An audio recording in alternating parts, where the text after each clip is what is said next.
A glossy black crow sits motionless on a rusted power line, its sharp, dark eye tracking the precise cadence of heavy boots on concrete below. To the casual observer, this is just a bird waiting for a stray scrap of food, a simple creature driven by the ancient, hardwired impulse of survival. But beneath that iridescent plumage, a sophisticated biological computer is running a complex surveillance program, calculating human routines, facial geometry, and the subtle shifts in our predatory intent.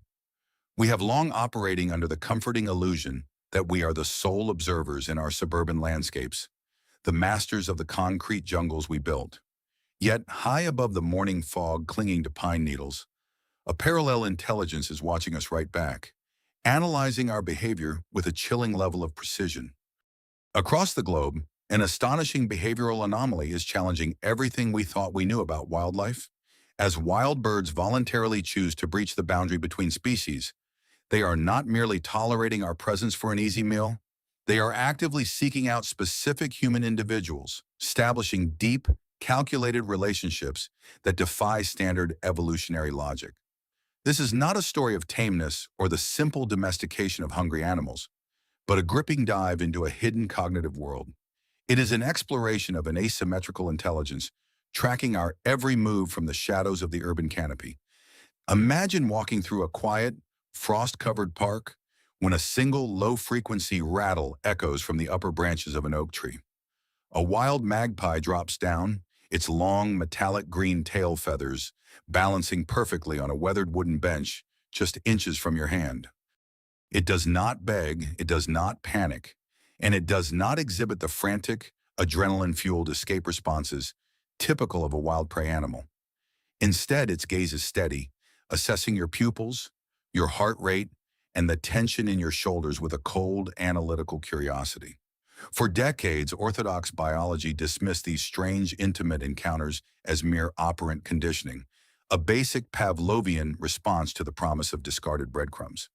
But modern cognitive science has shattered that simplistic narrative, revealing that birds possess a mental time travel machine known as episodic memory.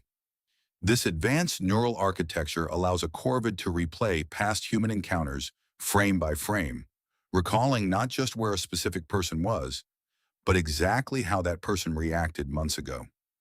They are running a continuous, multi-generational risk assessment test on humanity, cataloging our individual faces into distinct categories of ally or existential threat. When a bird decides to stay near a human, it is executing a conscious, highly calculated strategy based on a profound understanding of our psychology. This hidden test begins the moment you step outside your door and your boots crunch against the gravel of your driveway. From a hidden perch among the sharp thorns of a hawthorn bush, a tiny jackdaw observes the exact angle of your head and the direction of your gaze.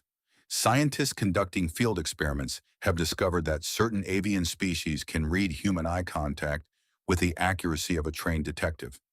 If you stare directly at a hidden cache of seeds, the watching bird will wait until you look away, deliberately delaying its approach to avoid revealing its treasure. This ability to infer what another creature is thinking or seeing is a cognitive holy grail known as theory of mind, once thought to belong exclusively to humans and higher primates. The bird is not reacting to a physical stimulus. It is reading your internal mental state, predicting your next move before your muscles even begin to twitch. It measures the physical weight of your footsteps, the rhythm of your breathing, and the exact pitch of your voice as you speak on a phone. By mapping these subtle human metrics, the avian brain constructs a detailed psychological profile of its human neighbors, deciding who can be trusted and who must be watched with a vigilant, unblinking eye. Under the microscope, the physical engine driving this incredible intelligence becomes undeniable, permanently altering our understanding of the avian mind.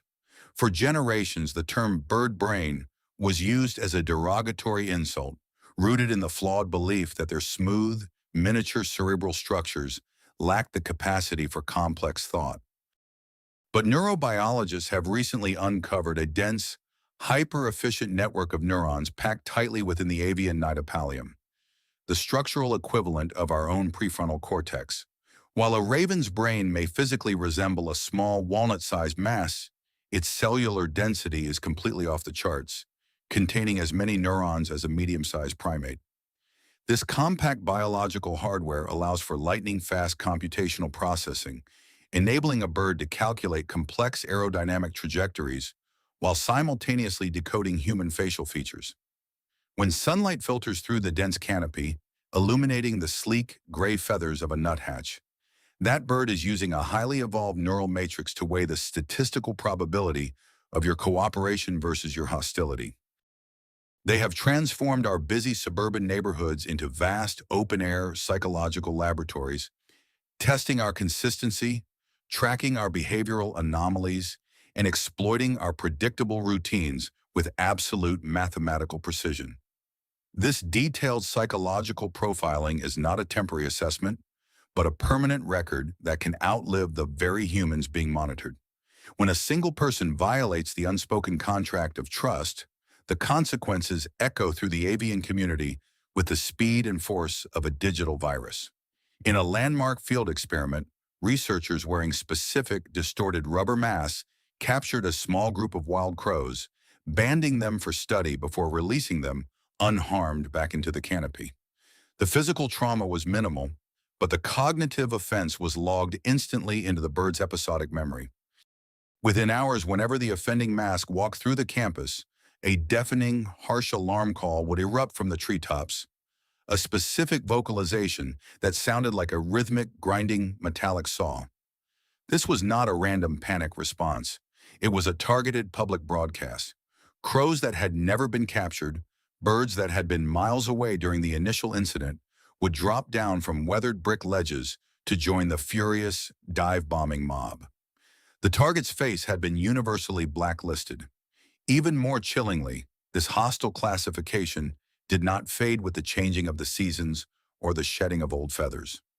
Years later, when the researchers returned wearing the same mask, entirely new generations of crows, young birds that were mere eggs during the original event, instantly launched into the same aggressive, synchronized defense.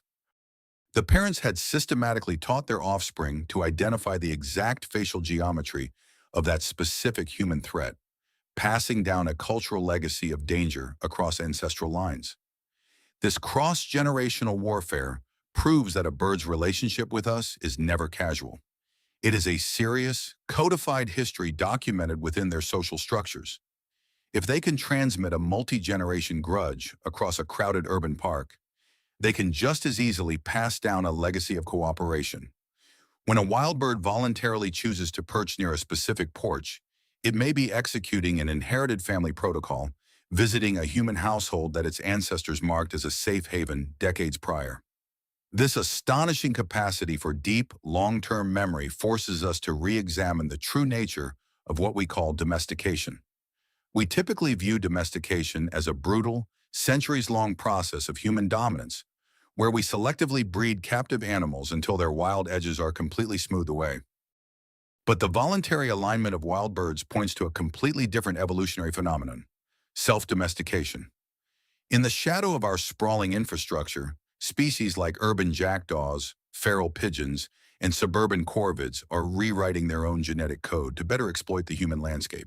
They are undergoing physical and psychological shifts, reducing their innate flight initiation distances and dampening their baseline stress responses to survive alongside us. A song thrush perched on a rusted iron gatepost is not a wild creature trapped in a concrete maze. It is a highly adapted specialist that has integrated human behavior into its core survival strategy. They have recognized that the modern human is the ultimate ecosystem engineer, a reliable source of warmth, shelter, and predictable resources. By learning to decode our complex emotional states, they have turned our own empathy into a powerful evolutionary advantage. The final verdict on avian trust challenges the very foundations of human exceptionalism, forcing us to look at the natural world with a profound sense of humility. For centuries, we viewed ourselves as the absolute center of the ecological narrative, believing that wild animals existed merely in a state of reactive, unthinking instinct. But when a wild raven looks down from a moss-covered cliffside, locking its dark, intelligent eyes with yours, it is not looking at an obstacle or a simple predator. It is analyzing an individual, judging your character, and deciding whether your presence is a benefit or a danger to its lineage. The true mystery of avian trust is not that birds can be conditioned to like us, but that they are actively studying us from the treetops, building a complex, unwritten encyclopedia of human nature. We are being watched, cataloged, and remembered by a parallel, hyper-efficient intelligence that operates just beyond the edge of our awareness. The next time you hear a sharp, solitary click from a dark branch above, look closer at the glossy feathers catching the afternoon light. You are not just looking at a bird in a tree, you are standing in the middle of a live observation room, and the subject of the experiment is you.